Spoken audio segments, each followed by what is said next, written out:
तो हर दर्द का इलाज है सेवा, प्राणी मात्र की सेवा। जब आप देखो कि हमारे घर में गरीबी आ गई है, हमारे घर में रोटी का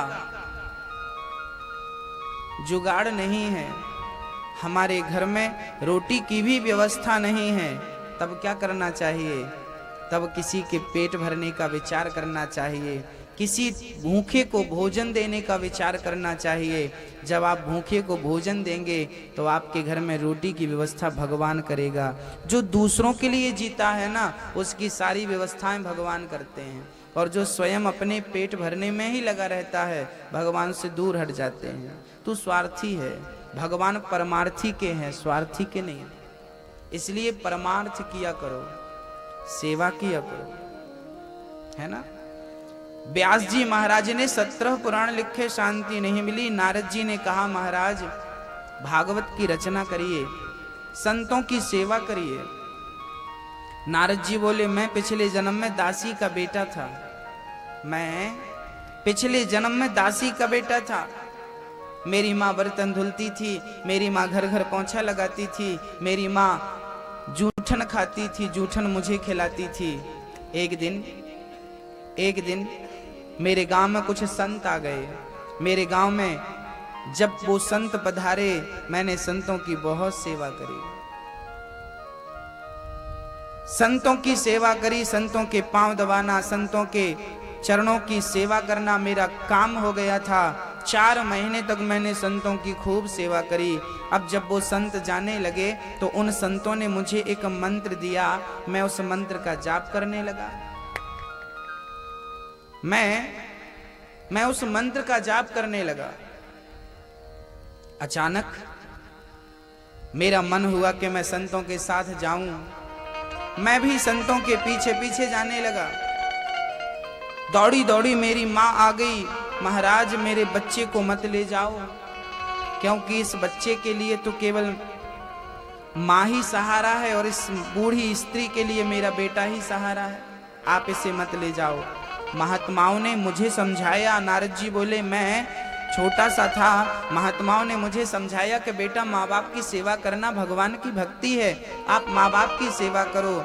मैं रुक गया, मेरी माँ की मैं सेवा करने लगा। एक दिन मेरी माँ गाय दोहने गई तो मेरी माँ को सांप ने डस लिया, माँ मर गई, माँ की मृत्यु हुई। मैंने माँ का अंतिम संस्कार किया, और जिस मार्ग से संत गए थे मैं उन संतों के पीछे पीछे चल पड़ा। जो मंत्र मुझे संतों ने दिया था कान में, वो मंत्र मुझे याद था, और मैं उस मंत्र का जाप करने लगा। मैं एक घनघोर जंगल में गया, वहां मुझे कुछ भी नजर नहीं आया। अब तो कृष्ण मिलन की इच्छा थी, कृष्ण मिलन की प्रबल इच्छा थी, भगवान से मिलने का मन था, इच्छा थी। बस मैंने कुछ नहीं किया, मैंने सिर्फ उस जंगल में खड़े होकर के भगवान का स्मरण किया। जब मैं स्मरण किया तो मेरा मन उस स्मरण से भरता ही नहीं था। मैं उस मंत्र का जाप करने लगा, जो मंत्र गुरु जी ने दिया था। नित्य उसका जाप करने लगा। लड़कपन बीत गया, जवानी बीत गई, बुढ़ापा आ गया। एक दिन अचानक भगवान की एक झलक नजर आई।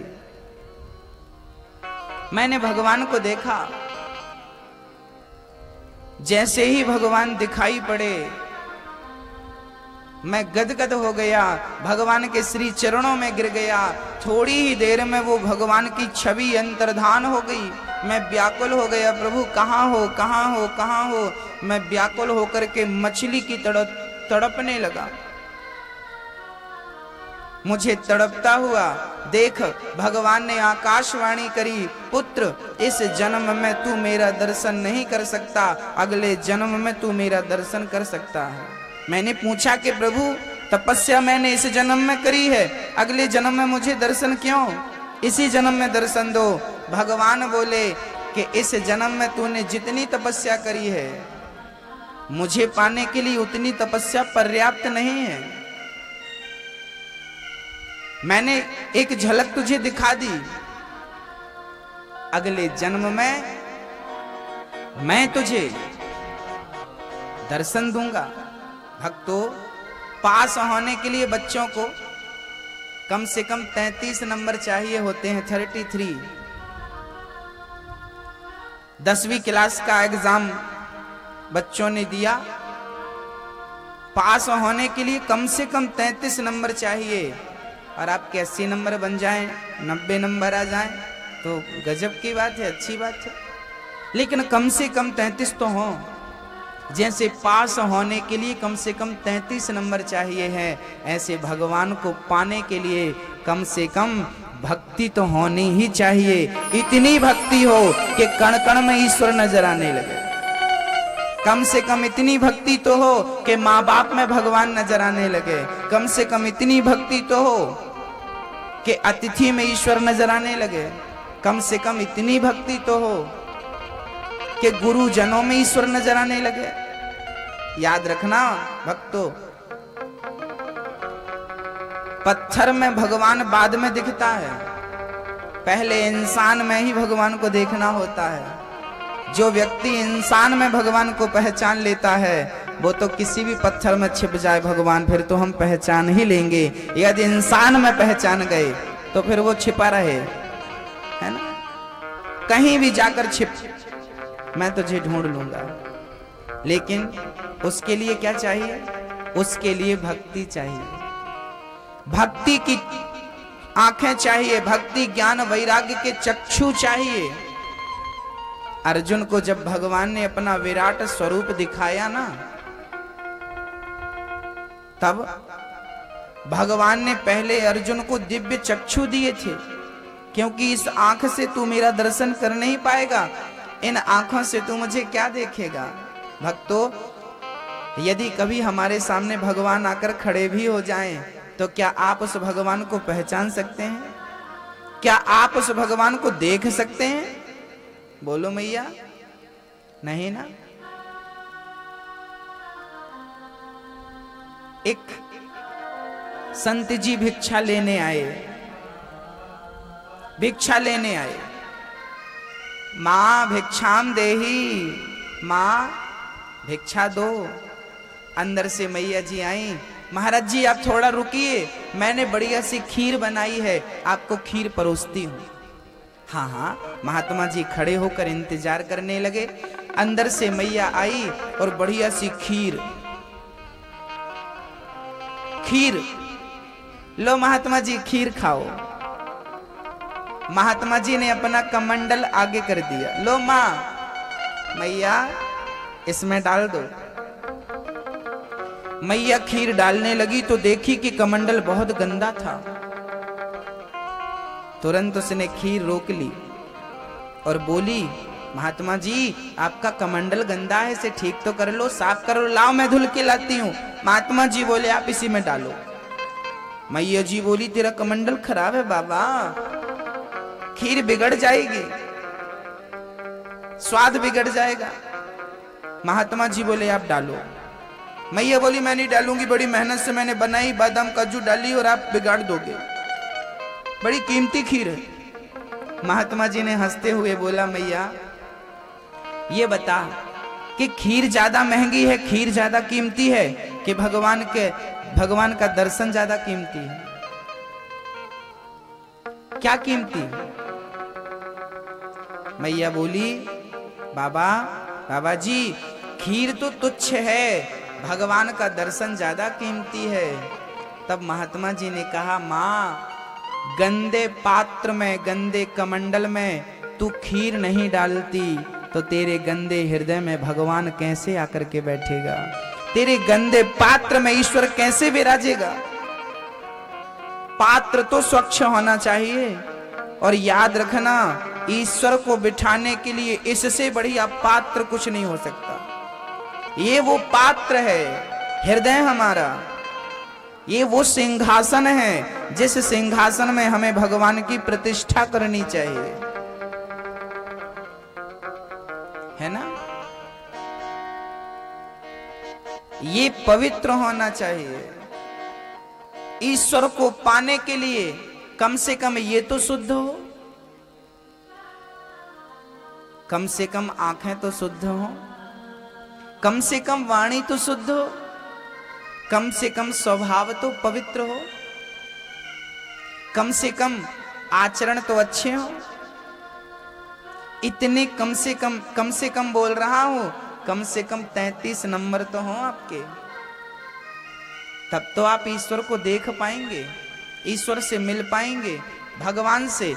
अरे मीरा ने तो बात करी भगवान से, मीरा तो भगवान के भीतर समा गई, अंदर चली गई। कितनी प्रगाढ़ भक्ति रही होगी उस मीरा की, कितना प्रगाढ़ प्रेम रहा होगा उस मीरा का, जिस प्रेम के वश में, जिस प्रेम के कारण मीरा ने ईश्वर को पा लिया। मिलहि न रघुपति बिनु अनुरागा, किए जोग जप ज्ञान विरागा। मैया सावधान रहना, भगवान पूजा पाठ से नहीं मिलते, भगवान प्रेम से मिलते हैं। क्या होना चाहिए भगवान को पाने के लिए? प्रेम होना चाहिए।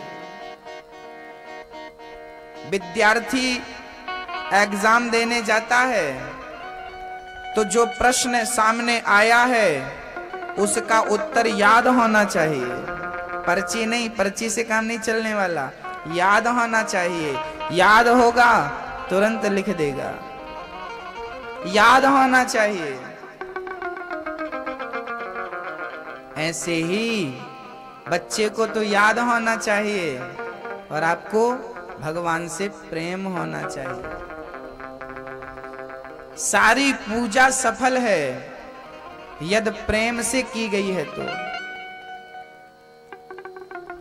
सब कुछ सफल है, सार्थक है यदि प्रेम है तो, और प्रेम नहीं है तो सारी चीजें व्यर्थ हैं। गोपियां कभी मंदिर नहीं जाती थीं, गोपियां कभी कृष्ण की आरती नहीं उतारती थीं, गोपियां कभी कृष्ण के नाम का माला नहीं खिसकाती थी, माला नहीं जपती थी। गोपियां मात्र कृष्ण से प्रेम करती थी। कोई कितना भी बिजी हो, क्या श्वास लेना भूल सकता है? बोलिए। कोई कितना भी बिजी हो, क्या श्वास लेना भूल सकता है? नहीं। गोपियों ने तो अपनी श्वास में ही कृष्ण को बिठा लिया था कि श्वास लेना नहीं भूलूंगी तो कन्हैया तुझे भी याद करना नहीं भूलूंगी। उन्होंने श्वास में कृष्ण को बिठा लिया। कैसे? श्वास श्वास में हरि भज, वृथा श्वास मत खोय, ना जाने से श्वास का आवन हो ये न हो।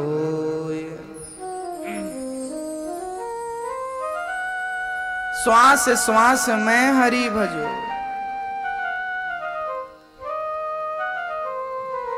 गोपियां हर श्वास में कृष्ण का स्मरण करती हैं,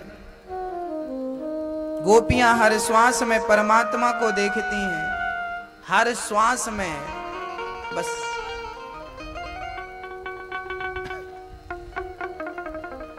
जिसने अपनी श्वास में ही कृष्ण को बसा लिया हो, बिठा लिया हो, उसे मंदिर जाने की क्या जरूरत है ना?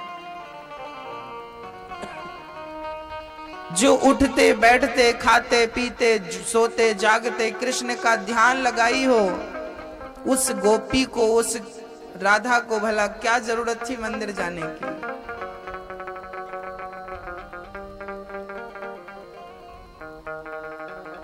धन्य हैं वो गोपियां जो श्याम सुंदर के